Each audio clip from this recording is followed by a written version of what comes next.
$1 trillion. That's the estimated amount of capital China has loaned out to countries under its Belt and Road Initiative. A massive flow of capital for promised bridges, railways, and prosperity for developing nations. For many, it was welcomed as a once-in-a-lifetime opportunity. But to many others, it goes by another, more sinister name: debt trap diplomacy. The accusation is that China is deliberately ensnaring weaker nations with predatory loans, forcing them to hand over political and economic concessions when they inevitably default. This is the popular narrative we often hear. But is it the whole story?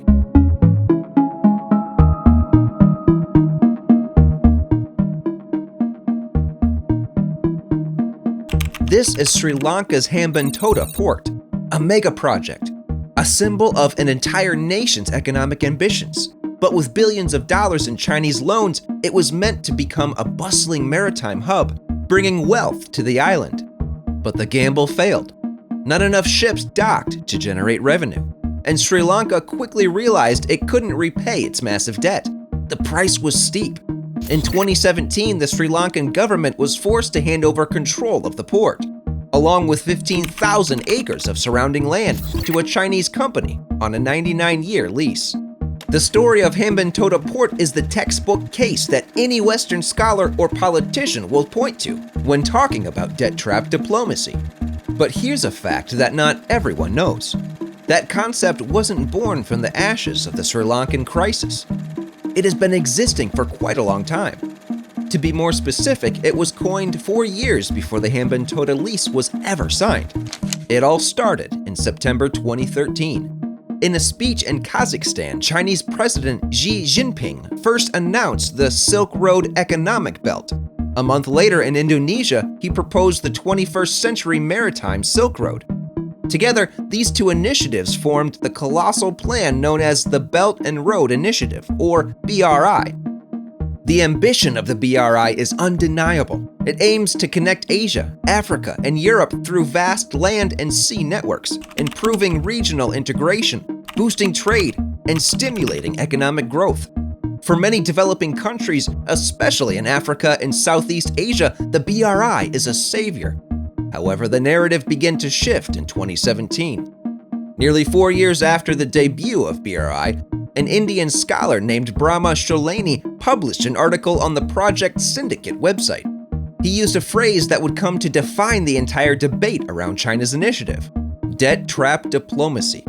In the article, Sholani argued that China was using loans as a geopolitical tool. Beijing would intentionally push smaller countries into overwhelming debt so that when they couldn't pay, China could control strategic assets or force them to comply with its political demands. The term was immediately seized upon by Western politicians and media.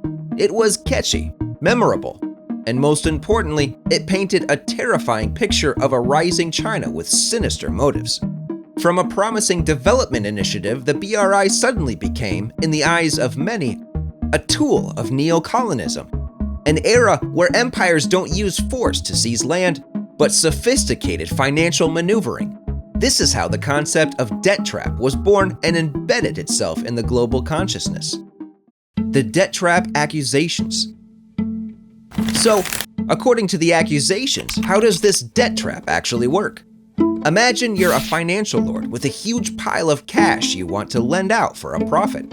Around you are a lot of ambitious neighbors. One wants to build a magnificent new floor, another dreams of a luxury car, and a third wants to expand their backyard. The only problem is, they don't have money.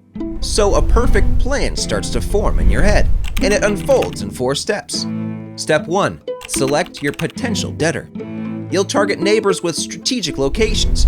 Maybe their house is on an intersection, or they have a large backyard perfect for, say, a military base. And most importantly, their household finances seem a bit chaotic, non-transparent, and maybe they have some internal family squabbles. All these factors create the perfect opportunity for you. Step 2, make an irresistible offer. You whisper to them, "I'll lend you the money to make your dreams come true." The terms you offer sound incredibly generous. They're much easier than going to the IMF or the World Bank and dealing with their complex procedures. You don't demand harsh financial reforms. There's just one small condition. The project must be built by your cousin's construction company, using materials from your warehouse, and maybe a few of your guys will come over to help out. Step 3. The project falters. This is where your plan shows its brilliance. The dream floor your neighbor wanted has its cost mysteriously skyrocket. The luxury car guzzles so much gas and has such high maintenance costs that it cripples them financially. The expanded backyard doesn't generate the income they expected. In short, the mega projects you funded, which were supposed to make them rich, now becomes a colossal burden, making it impossible for them to generate enough money to repay you. Step 4. Weaponize the debt. This is when you make your final move. When your neighbor comes to you empty-handed and says they can't repay the loan, what do? Forgive the debt? Only a fool would be so generous. You offer a different solution. Can't pay back the money? No problem. How about you lease me that backyard for 99 years? What I do with it during that time is my business. Or, in exchange, you will support me in the next homeowners association meeting. Just like that, instead of getting your money back, you swap the debt for something far more valuable: control over their strategic assets and their political support. It's a game where you always have the winning hand. Besides Hambantota Port, Entebbe International Airport in Uganda is another case study for debt trap allegations. In 2015, Uganda borrowed $207 million from the Export-Import Bank of China to expand its only international airport. However, reports later revealed that the agreement included a clause allowing the lender to seize Ugandan assets if the country defaulted. The affair caused a political firestorm. Uganda's finance minister had to apologize to parliament for agreeing to these terms. Although a takeover never happened, this incident became a warning for other nations about the risk of debt defaulting. Former US Vice President Mike Pence once declared, China uses so-called debt trap diplomacy to expand its influence. Today, that country is offering hundreds of billions of dollars in infrastructure loans to governments from Asia to Africa to Europe and even Latin America.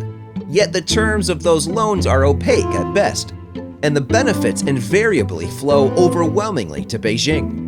In the eyes of the West, this is no longer development aid. This is economic colonism, a calculated strategy that uses money instead of bullets to gain control. This narrative is incredibly persuasive because it's simple and taps into deep-seated fears about the rise of an increasingly assertive China. However, this story, as compelling as it sounds, is not the only perspective. A different perspective, the choice of developing nations. For a moment, let's put aside the perspective of Washington or NATO. If you listen to the voices from the so-called victim nations, the picture becomes far more complex. For a person in rural Zambia or a small businessman in Pakistan, their main concern isn't the geopolitical competition between superpowers. What keeps them up at night is, how do we get electricity? How can our road be less bumpy? Namibian President Hage Geingob once made a very frank statement that reflects the thinking of many African leaders. China has always treated African countries, big or small, as equals. China historically supported the just cause of Africa, and today continues to help with the development of Africa. Ironically, for many developing nations, Chinese loans are not a trap, but the best and sometimes the only option available. They've gone to the West, to the IMF, and the World Bank, but they were either rejected or faced with incredibly harsh lending conditions. Those are severe cuts to public spending, privatization of national assets, and trade liberalization. Simply put, they would have to fundamentally change their economic structures in exchange for a loan. Meanwhile, China is willing to finance projects that are attractive to none, and they don't come with the same demands for democracy or transparency as Western institutions. For developing countries, this is clearly a great deal, and participating in China's loan programs is a conscious choice, not a decision made in a trance. For its part, Beijing has vehemently denied the debt trap accusation. They call it a discourse trap, constructed by the West to smear the BRI and contain China's growth. They argue that the loans serve the purpose of mutual and win-win cooperation, They point out that the borrowing countries themselves are the ones who propose projects based on their own developmental needs.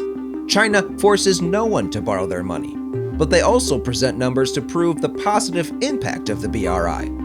According to one report, BRI projects have spurred nearly $1 trillion in investment, launching over 3,000 cooperation projects, created more than 420,000 jobs, and helped lift 40 million people out of poverty in partner countries. Beijing argues that if the BRI were truly a trap, why would over 150 countries and 30 international organizations voluntarily join? For China and its partner nations, the debt trap is a fabricated narrative, a political tool designed to maintain the old world order where Western nations hold a monopoly on global finance and development. They don't deny there are problems with some projects, but they see them as growing pains, things that can be resolved, not part of some dark conspiracy. Between these two opposing stories, independent research and objective data can give us a clearer picture. The truth from numbers and independent research. So we have two completely contradictory narratives. On one side, debt trap diplomacy and economic colonialism. On the other, win-win cooperation and a discourse trap. To find out where the truth lies, we need to move beyond political rhetoric and look at the data from independent studies.